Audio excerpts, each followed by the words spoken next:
We are in Cowell.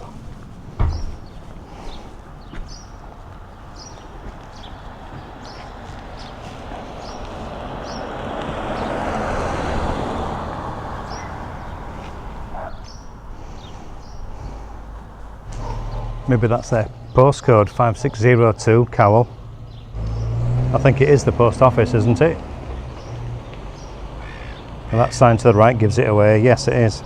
So we've headed down to the bottom of this street, so it looks like everything stops here at the Franklin Hotel.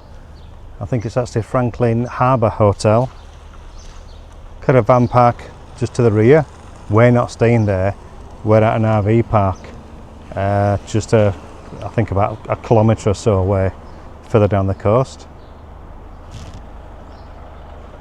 So that seems to be the main hub, all the way down there.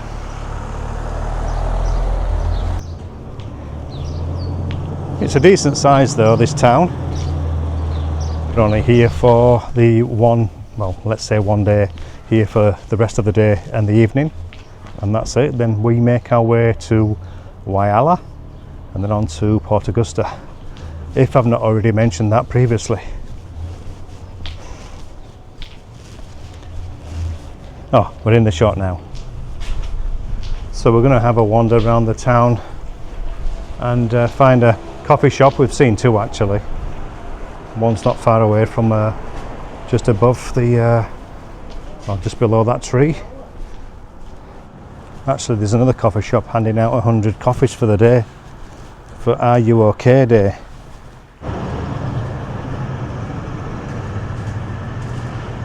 Are you buying the coffees, Bronte? Bronte, coffees are on you. Not bothered.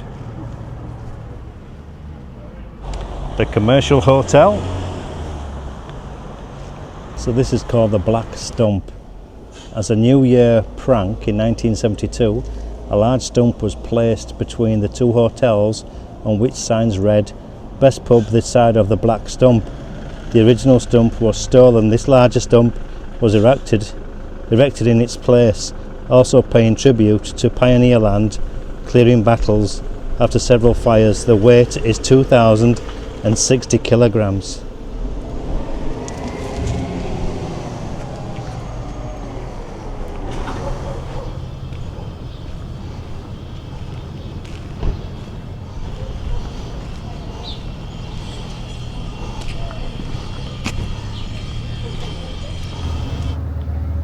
And that pretty much is the whole town. And we just located ourselves here.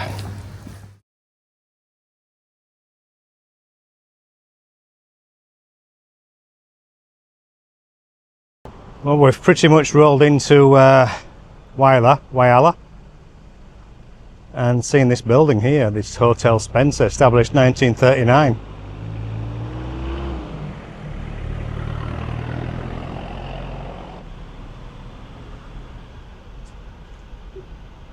And this plaque here is for the National Bank of Australia, which is actually that building there. Whole street seems to have quite period buildings actually. That's the Hotel Bayview. It's very old, probably needs a lot of work doing to it, but lots of character.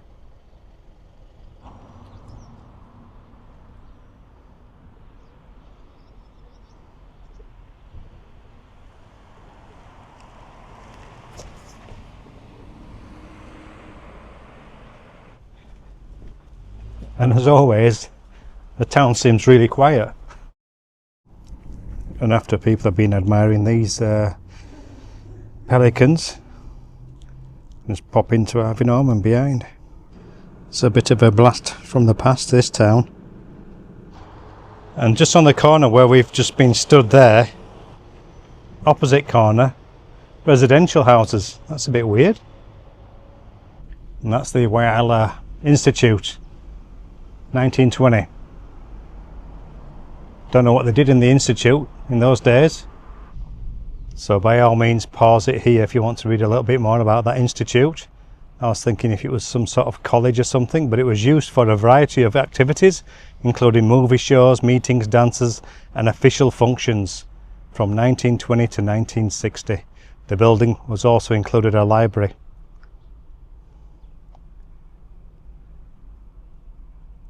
Another fire hose pump, and I think they've got some sort of refinery in the back, or some obviously industrialised building. Feel free to pause that and read it. And again, that bottom picture, wow, that's from 1906. It was formerly known as Hummock Hill, was Whyalla. I think they changed the name by 1920. The residents actually didn't want that name. It was actually placed upon the people, if you like, by BHP, big mining company. And that's pretty much the tour of Whyalla, the better bits of it for the interesting buildings, etc. Bit of history. We're now making our way back to the motorhome. We just parked up here.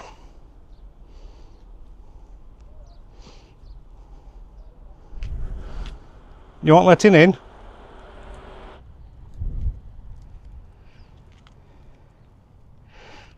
So we've come down to the foreshore. The tide seems to be well out. It's quite a lot of grassed area though, it's quite nice. Can enjoy a barbecue. Well, it may not look too appealing at the moment with the tide being so far out.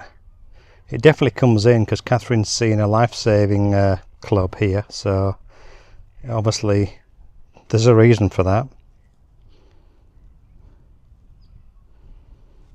This looks quite nice.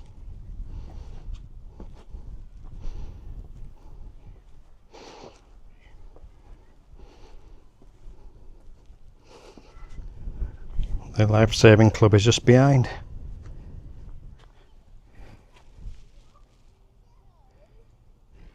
So it would be quite nice on an evening to come down, enjoy a picnic or a barbie.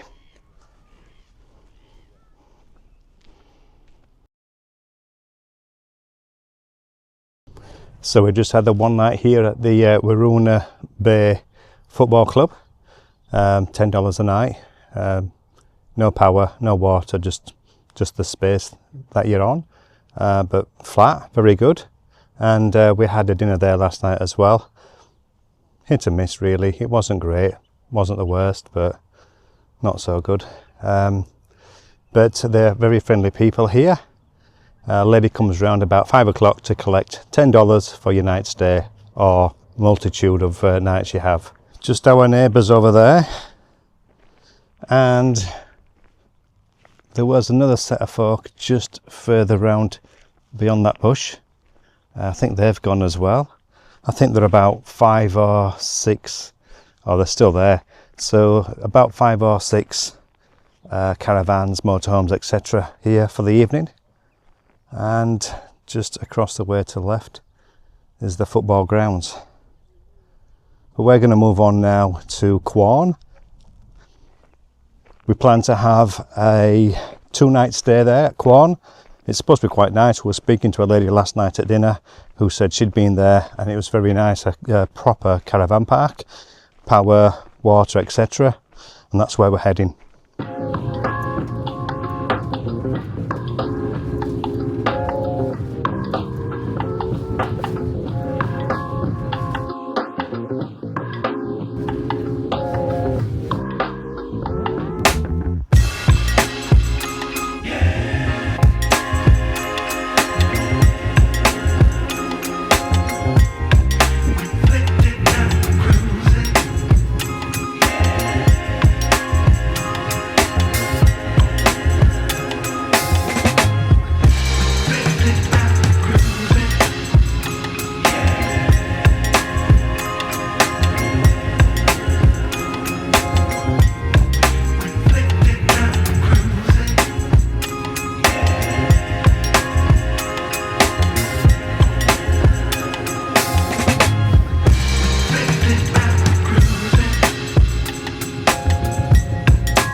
It's a steam train.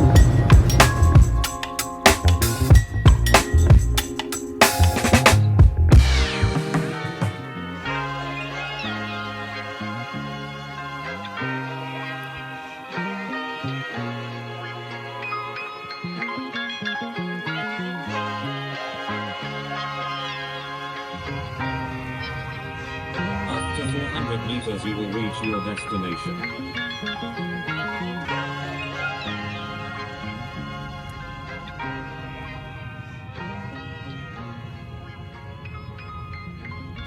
After 700 meters turn left.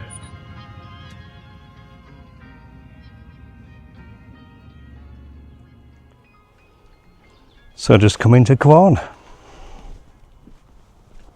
We'll have a look round.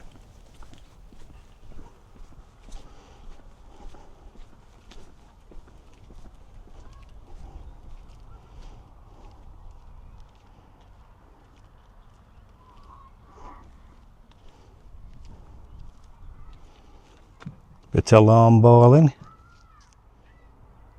Lizard outside the Lions Club. And a snake as well. There's always a National Bank of Australia. Not every town has a Freemasons. Even the bathrooms look nice. Local pub. So this is a tribute or a memorial to the war years here.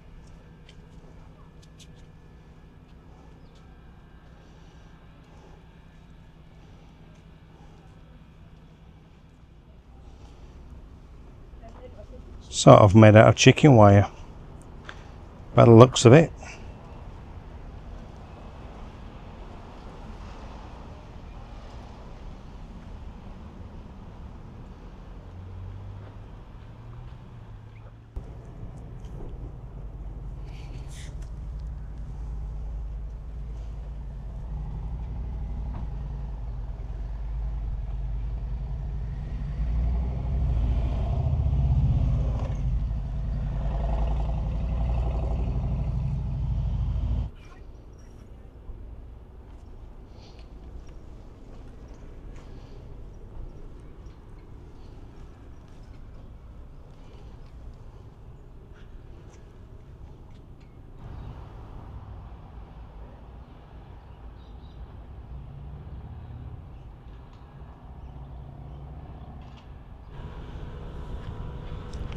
And the old Quorn railway station.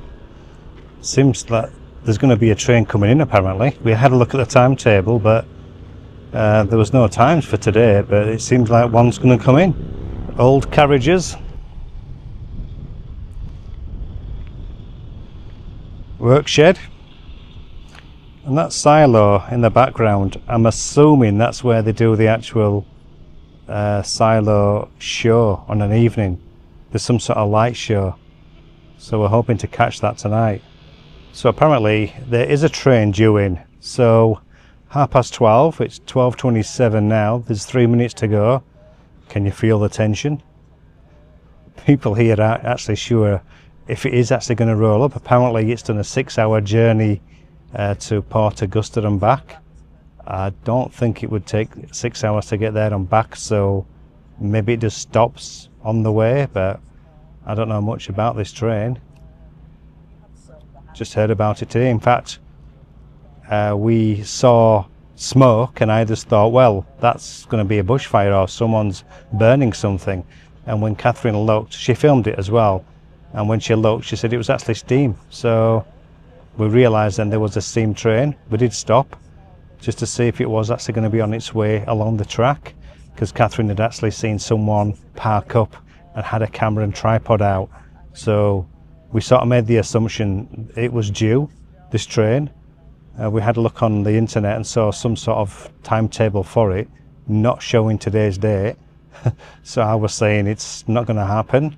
Anyhow, as we've just rolled into Quorn now, we've come to this train station and see that there's quite a few people about anticipating it. So we're going to hang fire for now and let's just see if we can actually film it.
Catherine was saying, did I see the driver's black face with all the soot?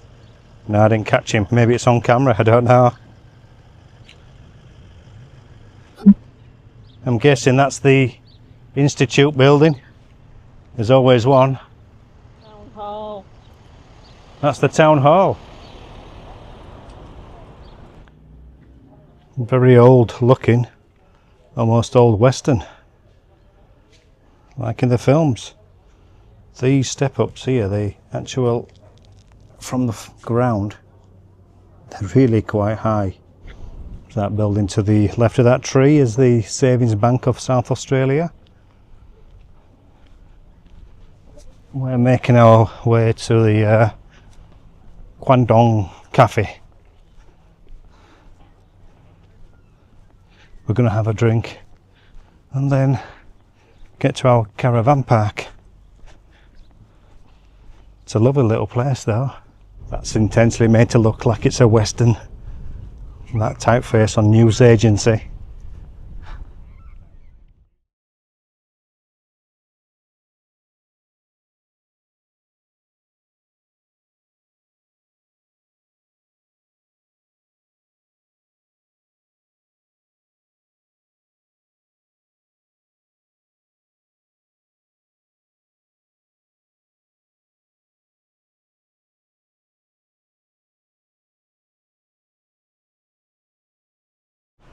Well, I'm going to take an opportunity to show you around here at Quorn, the caravan park. Whilst it's quiet, well, quite a lot of people have actually left this morning, all out for 10 o'clock pretty much. So I'll have a look around here with you. So this area coming up now is just like a communal area with a bit of a camp kitchen going on.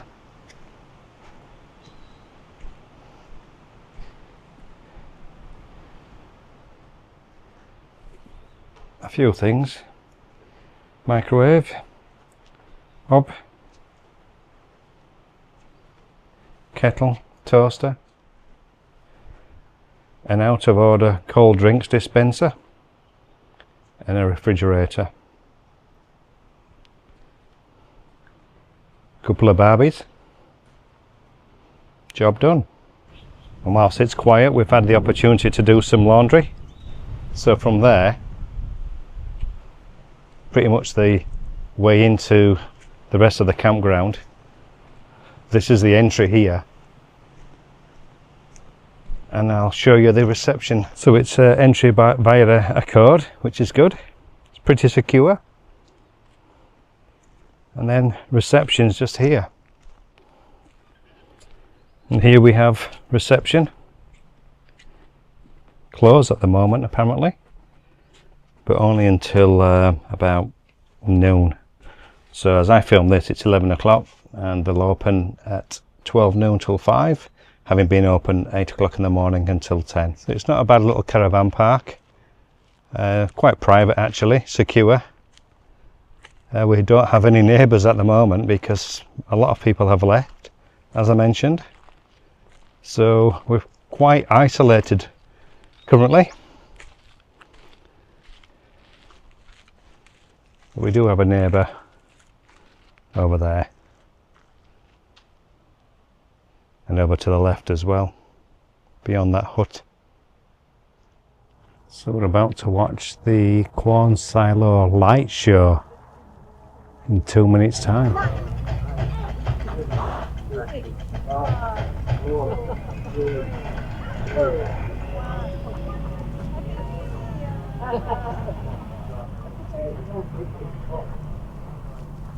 Welcome. My name is Doug Turner. I'm a senior Aboriginal elder of the Nookana community. This place you are on now is the traditional lands of the Nookana people. While you walk here on Nookana land, we ask you to respect and take care of this country and all that is living in it. Thank you.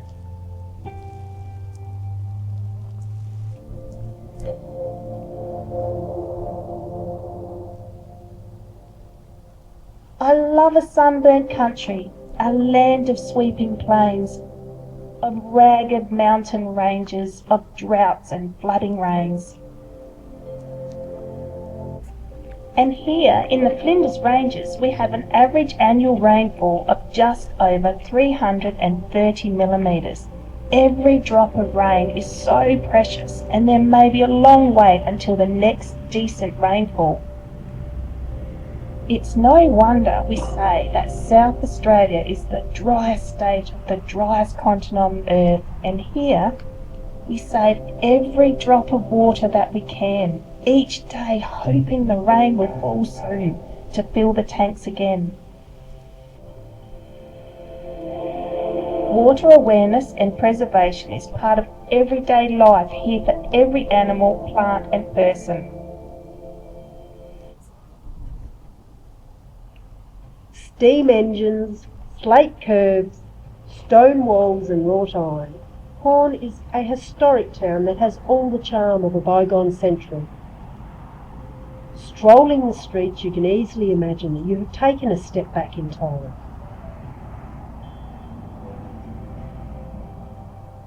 Going way back before settlement, this country was, as it continues to be, home to the traditional owners of this land. The steam locomotives required water, so the rail routes were sited close to creeks, which in turn influenced the route of the rail line through the Flinders Ranges and beyond. And on May 16th, the town named after Quorn in England was proclaimed. The railway line between Quorn and Port Augusta opened in 1879, transporting wool, wheat and minerals to the sailing ships through Pitchy Ritchie Pass. What's the hold up? Can we rehearse one? Yeah, that's okay. It looks pretty good. Can you go higher at the end? Okay, let's do it. Keep your quad around set, please. Thank you. Are you level? Okay. This crane's on the move. Camera. Action.